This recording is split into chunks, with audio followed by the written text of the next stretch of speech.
Evet arkadaşlar, bir diğer 4 hamlelik sorumuzda karşınızdayız. Burada beyaz oynar, siyahları 4 hamlede mat yapar. Beyazların şah çekebilecek karelerine bakıyoruz.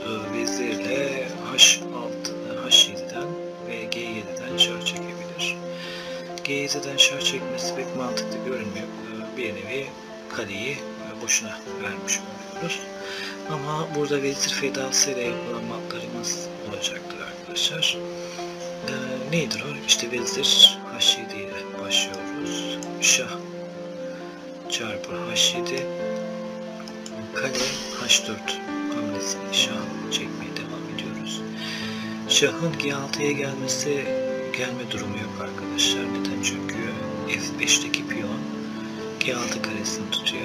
Tabi H dikeyinde de duramayacağına göre tek kaçış yeri G7. O yüzden şah G7 hamlesi yapılıyor. Burada şah çekmeye devam ediyoruz arkadaşlar ama şahın kaçış güzergahı olan F8 hamlesinde, F8 karesinde tutmamız gerekiyor. Bu yüzden fil ile bu hamleyi gerçekleştirmiş oluyoruz. Yani F8 karesini de tutmuş oluyoruz. O yüzden şahın tekrardan eski karesine ya da H7 karesine dönmesini zorluyoruz. Siyah şahın H8 ya da H7 karesine gitse dahi son hamleyle matımız gerçekleşecek. Açarak şah ve mat hamlesi yapacağız.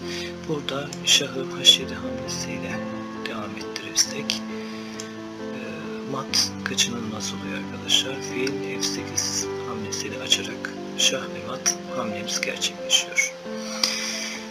Videomuzu beğenmeyi ve kanalımıza abone olmayı unutmayalım arkadaşlar.